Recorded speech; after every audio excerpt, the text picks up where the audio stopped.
Puji Tuhan, kita mulai lagi pelajaran kita.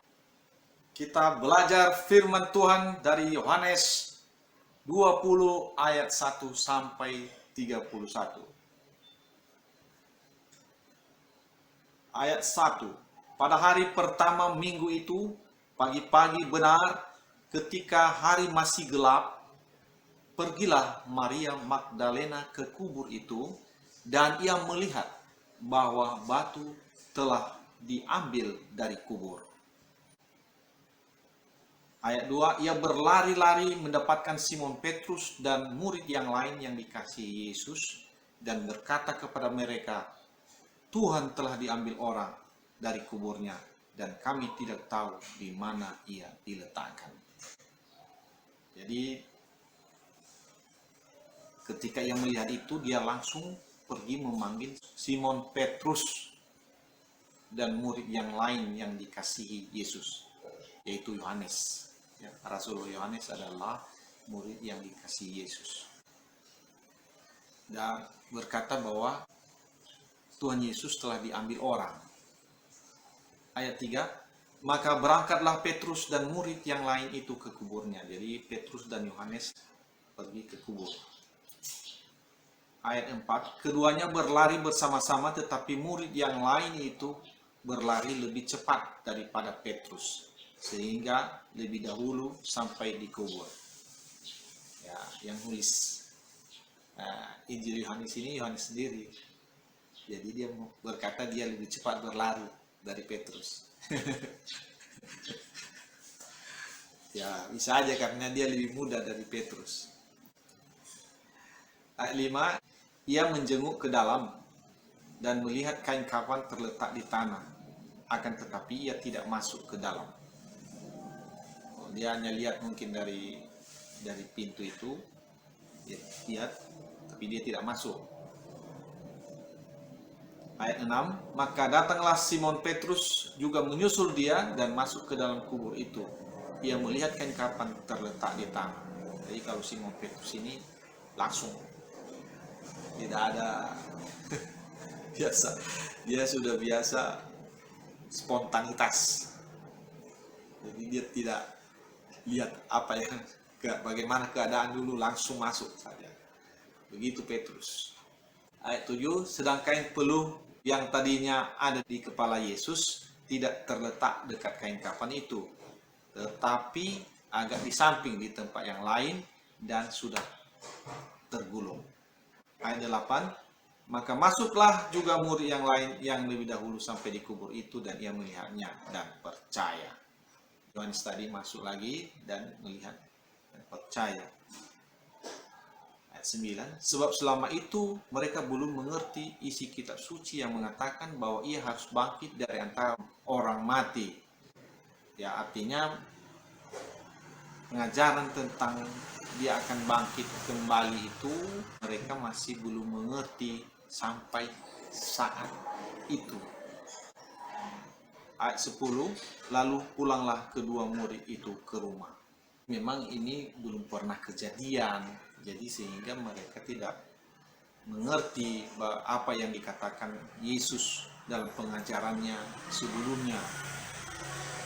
Yesus pernah berkata bahwa dia akan memberikan tanda, yaitu tanda Yunus. Yunus itu ada di perut ikan 3 hari lamanya. Jadi tanda Yunus itu yang disampaikan Yesus itu mereka tidak mengerti. Jadi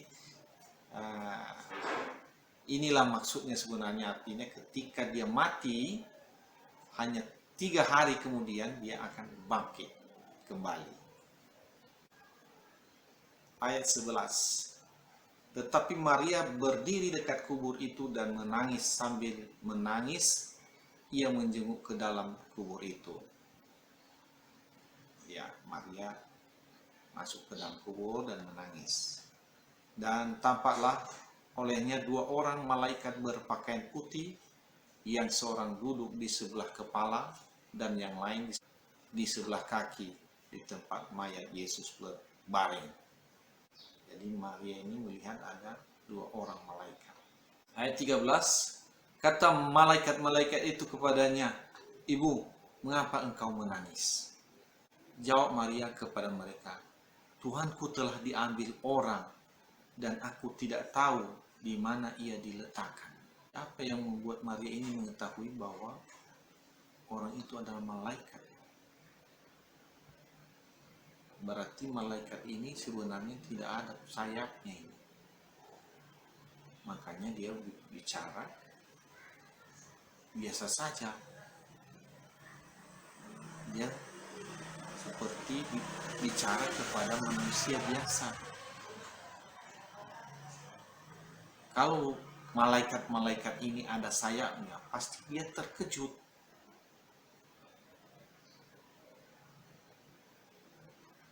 Dia tidak segampang itu dia mengatakan, "Tuanku telah diambil orang dan aku tidak tahu di mana ia diletakkan." Artinya pada saat itu malaikat-malaikat itu seperti muka orang biasa, penampilan seperti manusia biasa. Ayat 14, sesudah berkata demikian ia menoleh ke belakang dan melihat Yesus berdiri di situ, tapi ia tidak tahu bahwa itu Yesus. Dia menoleh ke belakang, tapi dia tidak tahu bahwa itu Yesus. Ayat 15, kata Yesus kepadanya, "Ibu, mengapa engkau menangis? Siapakah yang engkau cari?" Maria menyangka orang itu adalah penunggu taman, lalu berkata kepadanya, "Tuan, jikalau Tuan yang mengambil dia, katakanlah kepadaku, di mana Tuan meletakkan dia, supaya aku dapat mengambilnya." Ayat 16, kata Yesus kepadanya, "Maria." Maria berpaling dan berkata kepadanya dalam bahasa Ibrani, "Rabuni," artinya guru. Jadi Maria ini ketika mendengar namanya dipanggil, dan mungkin dia sering mendengar Tuhan Yesus memanggil namanya, sehingga dia begitu familiar dengan panggilan itu. Makanya dia langsung berkata, "Rabuni," artinya guru. Ayat 17, kata Yesus kepadanya, "Janganlah engkau memegang aku, sebab aku belum pergi kepada Bapa, tetapi pergilah kepada saudara-saudaraku dan katakanlah kepada mereka bahwa sekarang aku akan pergi kepada Bapakku dan Bapamu, kepada Allahku dan Allahmu."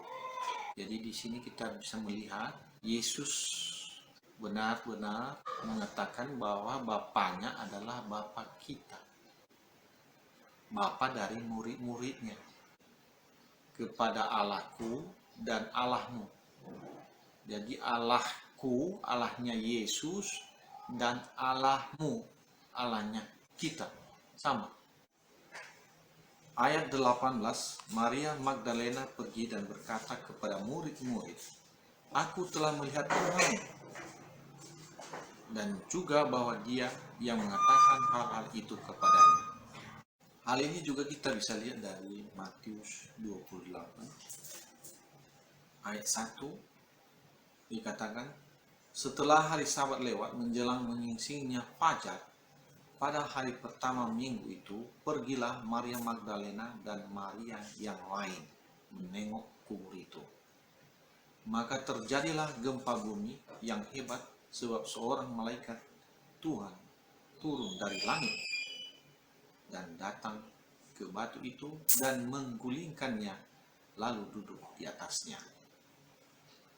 Wajahnya bagaikan kilat dan pakaiannya putih bagaikan salju. Dan penjaga-penjaga itu gentar ketakutan dan menjadi seperti orang mati. Artinya pada saat itu penjaga-penjaga masih ada di sana, di kubur itu, menjaga kubur itu.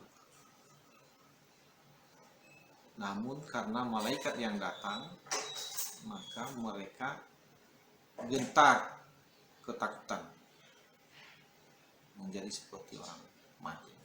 Ayat 5, akan tetapi malaikat itu berkata kepada perempuan-perempuan itu, janganlah kamu takut, sebab aku tahu kamu mencari Yesus yang disalibkan itu. Ia tidak ada di sini, sebab ia telah bangkit, sama seperti yang telah dikatakannya. Mari, lihatlah tempat ia berbaring. Dan segeralah pergi dan katakanlah kepada murid-muridnya bahwa ia telah bangkit dari antara orang mati. Ia mendahului kamu ke Galilea. Di sana kamu akan melihat dia. Sesungguhnya aku telah mengatakannya kepadamu. Mereka segera pergi dari kubur itu dan dengan takut dan dengan sukacita yang besar, dan berlari cepat-cepat untuk memberitahukannya kepada murid-murid Yesus. Dari Injil Matius pasal 28 ini kita bisa melihat bahwa Maria Magdalena tidak sendirian, tapi dia bersama Maria yang lain. Jadi ketika Maria ke kubur itu, dia tidak sendirian. Dia bersama dengan perempuan yang lainnya, seperti apa yang dikatakannya kepada Petrus dan Yohanes, Tuhan telah diambil orang dari kuburnya dan kami tidak tahu di mana ia diletakkan. Jadi dia bersama beberapa perempuan yang lain. Ayat 19, ketika hari sudah malam, pada hari pertama minggu itu berkumpullah murid-murid Yesus di suatu tempat dengan pintu-pintu yang terkunci, karena mereka takut kepada orang-orang Yahudi. Pada waktu itu datanglah Yesus dan berdiri di tengah-tengah mereka dan berkata, damai sejahtera bagimu. Yang kita lihat di sini, pintu-pintu tertutup, tetapi Yesus berdiri di tengah-tengah mereka. Artinya dia masuk tidak melalui pintu. Artinya tiba-tiba dia berdiri di tengah-tengah mereka. Jadi ini bisa dimungkinkan karena Yesus adalah roh. Kalau dia masih daging, dia tidak bisa masuk. Jadi dia bisa menembus dinding. Dia berada di tengah-tengah mereka tanpa melalui pintu. Karena dia adalah roh. Ayat 20. Dan sesudah berkata demikian, ia menunjukkan tangannya dan lambungnya kepada mereka. Murid-murid itu bersuka cita ketika mereka melihat Tuhan. Maka kata Yesus sekali lagi, damai sejahtera bagi kamu. Sama seperti Bapa mengutus aku, demikian juga aku mengutus kamu. Dan sesudah berkata demikian, ia mengembusi mereka dan berkata, terimalah Roh Kudus. Satu hal yang bisa kita lihat di sini, Yesus mengembusi dan berkata, terimalah Roh Kudus. Artinya dia memberikan Roh Kudus dengan cara mengembusi. Jadi pada saat ini mereka menerima Roh Kudus. Namun ini tidak sama dengan ketika mereka nantinya dibaptis oleh Roh Kudus. Pada Kisah Para Rasul 2 ada beberapa macam cara kita menerima Roh Kudus. Kita bisa melihat ini juga di Perjanjian Lama. Hal ini terjadi kepada Musa di Bilangan 11 mulai dari ayat 14, ketika Musa mengeluh tentang tanggung jawab yang dipikulnya untuk seluruh bangsa Israel. Kita akan baca ayat 14. Aku seorang diri tidak dapat memikul tanggung jawab atas seluruh bangsa ini, sebab terlalu berat bagiku jika engkau berlaku demikian kepadaku. Ini dia berbicara kepada Tuhan. Sebaiknya engkau membunuh aku saja, jika aku mendapat kasih karunia di matamu, supaya aku tidak harus melihat celakaku. Ayat 16. Lalu berfirmanlah Tuhan kepada Musa, kumpulkanlah di hadapanku dari antara para tua-tua Israel 70 orang, yang kau ketahui menjadi tua-tua bangsa dan pengatur pasukannya. Kemudian bawalah mereka ke kemah pertemuan, supaya mereka berdiri di sana bersama-sama dengan engkau. Maka aku akan turun dan berbicara dengan engkau di sana. Lalu sebagian daripada roh yang hinggap padamu itu akan kuambil dan kutaruh atas mereka. Maka mereka bersama-sama dengan engkau akan memikul tanggung jawab atas bangsa itu. Jadi tidak usah lagi engkau seorang diri memikulnya. Jadi roh yang ada di dalam Musa itu akan diambil dan akan dibagikan kepada tua-tua Israel. Kita teruskan di ayat 25, ya. Bilangan 11 ayat 25. Lalu turunlah Tuhan dalam awan dan berbicara kepada Musa. Kemudian diambilnya sebagian dari roh yang hinggap padanya dan ditaruhnya ke atas ke-70 tua-tua itu. Ketika roh itu hinggap pada mereka, kepenuhanlah mereka seperti nabi. Tetapi sesudah itu tidak lagi. Jadi roh Allah ini, saudara, bisa diambil Allah sendiri dan dipindahkan ke orang lain. Jadi yang dipindahkan kepada tua-tua ini adalah hanya sebagian saja. Jadi roh Allah telah ada di dalam Musa ketika Tuhan memerintahkannya untuk membawa orang Israel keluar dari Mesir. Jadi sebagian saja diambil dan diberikan kepada tua-tua itu, 70 tua-tua. Hanya sebagian. Makanya di sini dikatakan kepenuhanlah mereka, artinya kepenuhanlah tua-tua itu seperti nabi. Seperti nabi. Jadi hanya sekejap. Tetapi sesudah itu tidak lagi. Jadi karena hanya sedikit memang tidak lama, hanya tanggung jawab itu telah dibagi. Jadi dari sini kita bisa melihat bahwa roh Allah yang hinggap kepada Musa itu lumayan besar.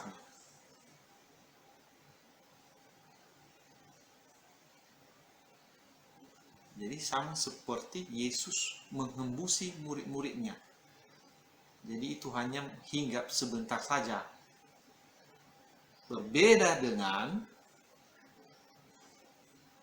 apa yang mereka terima ketika turunnya Roh Kudus di Kisah Para Rasul 2. Mereka dibaptis oleh Roh Kudus. Sehingga Yohanes berkata di 1 Yohanes 3 ayat 9 bahwa ada benih ilahi kepada mereka. Jadi orang yang sudah dibaptis oleh Roh Kudus, benih ilahi yaitu Roh Kudus tetap ada di dalam murid-murid yang telah dibaptis oleh Roh Kudus. Jadi ada perbedaan-perbedaan, saudara. Ada orang yang hanya dihinggapi Roh Kudus sebentar saja, makanya ada orang yang bisa seperti Nabi, namun tidak selamanya. Beda dengan orang yang telah dibaptis oleh Roh Kudus, itu selamanya. Sama seperti apa yang telah diterima oleh Musa.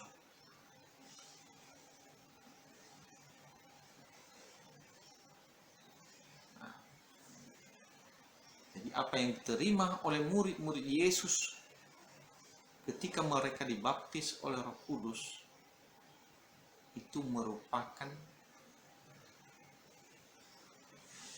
benih ilahi yang tinggal di dalam mereka. Bukan hanya hinggap lagi, bukan hanya sebentar, tetapi selamanya. Maka mereka dipanggil sebagai anak-anak Allah. Mereka sudah menjadi manusia Allah. Jadi seseorang yang telah dibaptis oleh Roh Kudus, maka benih ilahi tinggal di dalam orang tersebut, maka orang tersebut dikatakan sebagai bait Roh Kudus, tempatnya Allah, tempatnya Roh Allah. Maka Yohanes berani berkata bahwa orang yang telah menjadi anak-anak Allah berbeda dengan orang biasa. Kita bisa baca dari 1 Yohanes 3 ayat 9.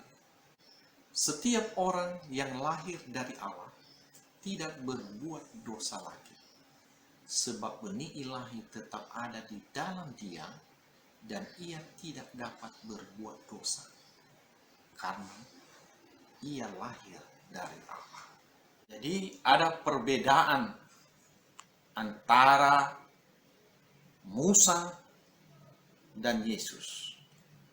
Musa adalah manusia biasa yang dihinggapi oleh Roh Kudus. Walaupun Roh Kudus yang di dalamnya sangat besar. Namun perbedaannya dengan Yesus adalah benih ilahi sendiri. Artinya Roh Kudus yang menjadi manusia. Jadi walaupun ada persamaannya, tetap ada perbedaannya. Jadi Allah yang menjadi manusia adalah Yesus. Begitu juga dengan murid-murid Yesus yang menerima Roh Kudus itu juga berbeda dengan Yesus. Karena murid-murid Yesus adalah manusia biasa yang diciptakan dari debu tanah. Sedangkan Yesus adalah dari Roh Kudus. Artinya Roh Kudus sendiri yang menjadi manusia. Itulah perbedaannya. Ayat 23. Jikalau kamu mengampuni dosa orang, dosanya diampuni. Dan jikalau kamu menyatakan dosa orang tetap ada, dosanya tetap ada. Ini adalah satu kuasa yang diberikan Tuhan Yesus kepada murid-murid. Bisa mengampuni dan bisa juga menyatakan dosa orang tetap ada. Jadi sebenarnya yang menjadi anak-anak Tuhan itu bukan menjadi orang yang biasa. Artinya sudah sama seperti Yesus. Ayat 24, tetapi Thomas, seorang dari 12 murid itu yang disebut Didimus, tidak ada bersama-sama mereka ketika Yesus datang ke situ. Maka kata murid-murid yang lain itu kepadanya, kami telah melihat Tuhan. Tetapi Thomas berkata kepada mereka, sebelum aku melihat bekas paku pada tangannya, dan sebelum aku mencucukkan jariku ke dalam bekas paku itu, dan mencucukkan tanganku ke dalam lambungnya, sekali-kali aku tidak akan percaya. Kita melihat bahwa Thomas ini adalah seorang yang kritis, saudara. Dia menunjukkan bahwa kalau tidak ada bukti yang benar-benar dia yakini, dia tidak percaya bahwa Yesus telah bangkit dari antara orang mati. Dia harus mencucukkan tangannya ke dalam lambung Yesus. Dia harus mencucukkan jarinya juga ke dalam bekas paku. Dan itulah tipe orang yang kritis. Kita pun seperti itu. Kita harus melihat dengan mata kepala sendiri. Dan melihat bukti yang benar-benar kita yakini, baru kita percaya. Kita tidak percaya terhadap dongeng. Apa yang dilakukan oleh Thomas ini menjadi kesaksian bagi kita, supaya kita yakin dan percaya bahwa Yesus telah mati dan bangkit dari kematian. Yesus telah bangkit dari kematian. Itu artinya dia telah mengalahkan maut. Hal ini bisa terjadi, saudara, karena Yesus sendiri ketika ia masih mengajar murid-muridnya, dia telah membuktikan bahwa ia bisa membangkitkan orang mati, yaitu Lazarus yang sudah 4 hari di dalam kuburan, dia bangkitkan. Jadi itu sesuatu hal yang bisa dilakukan oleh Yesus. Walaupun sebelumnya banyak cemoohan yang diberikan kepada Yesus ketika ia ditangkap, dia dipukuli, dia digantung di kayu salib. Banyak orang mengejek dia kalau dia itu anak Allah. Kan bisa dia lepaskan dirinya. Jadi kenapa Yesus tidak langsung turun saja dari kayu salib pada saat itu? Ini artinya Yesus lagi mengajar kembali bahwa dia sendiri juga bisa bangkit dari kematian. Kalau hanya soal turun dari kayu salib itu, saya kira itu masalah kecil bagi Tuhan. Atau melepaskan diri daripada tangkapan itu masalah kecil. Mungkin orang biasa pun bisa. Tapi hal bangkit dari kematian adalah sesuatu yang sangat besar, yang tidak bisa dilakukan oleh orang yang biasa. Jadi Yesus sengaja menunjukkan bahwa ada kebangkitan, seperti apa yang telah dia katakan sebelumnya. Ketika ia berkata, "Akulah kebangkitan dan hidup." Hal ini tertulis di dalam Injil Yohanes pasal 11 ayat 25. Jawab Yesus, "Akulah kebangkitan dan hidup. Barang siapa percaya kepadaku, ia akan hidup walaupun ia sudah mati." Jadi Yesus adalah kebangkitan. Jadi dia bangkit sendiri dari antara orang mati untuk membuktikan kata-katanya bahwa maut tidak berkuasa atas dia. Dia bisa mengalahkan maut dan dia hidup selama-lamanya karena dia adalah Allah sendiri. Ayat ke-27.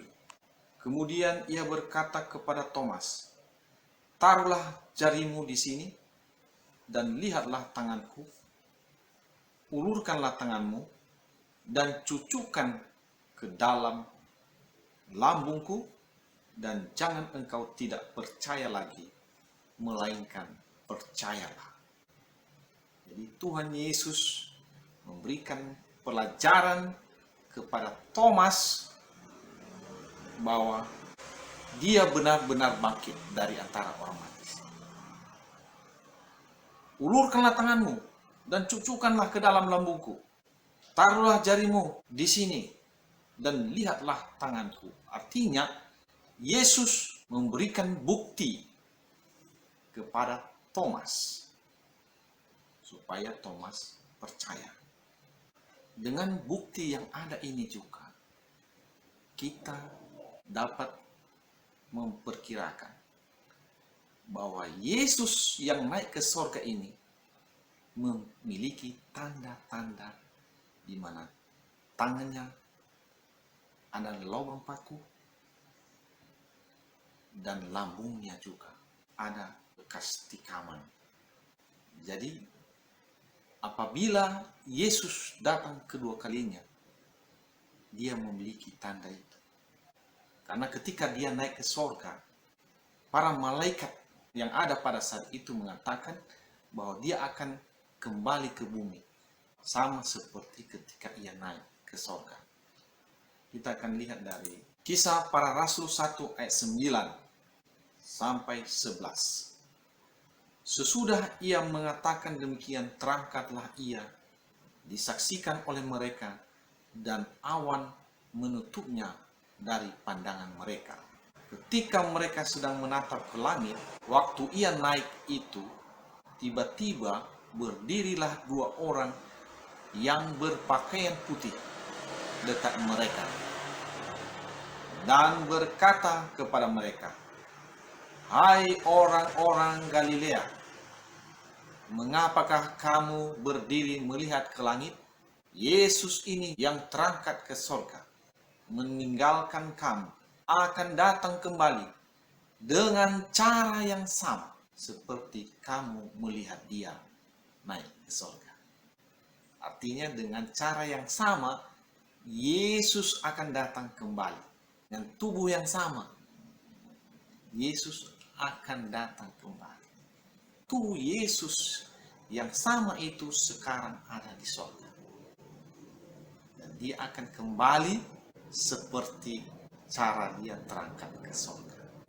Ciri khas daripada Tuhan Yesus, yaitu lubang paku di tangannya. Dan juga lubang tikaman tombak di lambungnya tetap ada. Terbukti ketika ia sudah mati dan bangkit pada hari ketiga, 8 hari kemudian, lubang yang ada di tangannya itu bekas paku dan juga lubang yang ada di lambungnya itu masih ada. Jadi Yesus memiliki ciri yang sama. Artinya ketika ia kembali untuk menghakimi orang yang hidup dan yang mati, dia memiliki tubuh yang sama. Ayat 28, Thomas menjawab dia, "Ya Tuhanku dan Allahku." Pada ayat 27 ada satu kata perintah yang disampaikan oleh Tuhan Yesus. Percayalah. Kita bisa lihat ayat 27. Kemudian ia berkata kepada Thomas, "Taruhlah jarimu di sini dan lihatlah tanganku, ulurkanlah tanganmu dan cucukkan ke dalam lambungku, dan jangan engkau tidak percaya lagi, melainkan percayalah." Langsung dijawab Thomas, "Ya Tuhanku dan Allahku." Artinya Yesus memerintahkan Thomas supaya percaya. Dan Thomas menjawab, "Ya Tuhanku, ya Allahku." Artinya dia mengatakan kepada Yesus, "Ya Allah, engkau Allahku." Jadi Yesus tidak menolak dia dipanggil Allah oleh Thomas. Inilah salah satu bukti bahwa Yesus mengaku bahwa dia adalah Allah. Perintah Yesus yang mengatakan, "Percayalah," dijawab oleh Thomas, "Ya Tuhanku, ya Allahku." Ayat 29, kata Yesus kepadanya, Karena engkau telah melihat aku, maka engkau percaya. Berbahagialah mereka yang tidak melihat, namun percaya. Yesus mengatakan berbahagialah yang tidak melihat, namun percaya. Karena ini salah satu unsur iman. Walau tidak melihat, tapi percaya tentang Yesus. Sudah 2000 tahun yang lalu, kita tidak melihat keadaan itu. Tetapi kita percaya. Itulah iman. Jadi kita bisa menjadi orang yang berbahagia. Karena kita memiliki iman. Karena iman adalah dasar dari segala sesuatu yang kita harapkan dan bukti dari segala sesuatu yang tidak kita lihat. Jadi kalau kita bisa percaya pada apa yang tidak kita lihat, maka itulah tandanya kita memiliki iman. Jadi Yesus mengatakan bahwa kitalah yang menjadi orang yang berbahagia. Jadi ini satu pengajaran Tuhan Yesus kepada kita. Ketika kita membaca Alkitab, mulai dari kitab Kejadian sampai kepada kitab Wahyu, itu semua kita tidak lihat. Kita hanya membacanya atau kita hanya mendengarnya. Namun ketika kita percaya, maka itulah yang membuat kita berbahagia. Karena kita memiliki iman. Ayat 30. Memang masih banyak tanda lain yang dibuat Yesus di depan mata murid-muridnya yang tidak tercatat dalam kitab ini. Pernyataan ini disampaikan oleh Rasul Yohanes. Bahwa sebenarnya banyak hal-hal yang tidak dicatat di sini. Ayat 31. Tetapi semua yang tercantum di sini telah dicatat supaya kamu percaya bahwa Yesuslah Mesias, Anak Allah, dan supaya kamu oleh imanmu memperoleh hidup dalam namanya. Artinya, walaupun tidak semua apa yang telah dibuat Yesus dicatat di dalam Injil Yohanes ini, namun ini sudah cukup untuk kita bisa mengerti bahwa Yesuslah Mesias, bahwa Yesus adalah Anak Allah, sehingga kita memiliki iman dan membuat kita bisa hidup dalam namanya, yaitu dalam nama Yesus. Amin.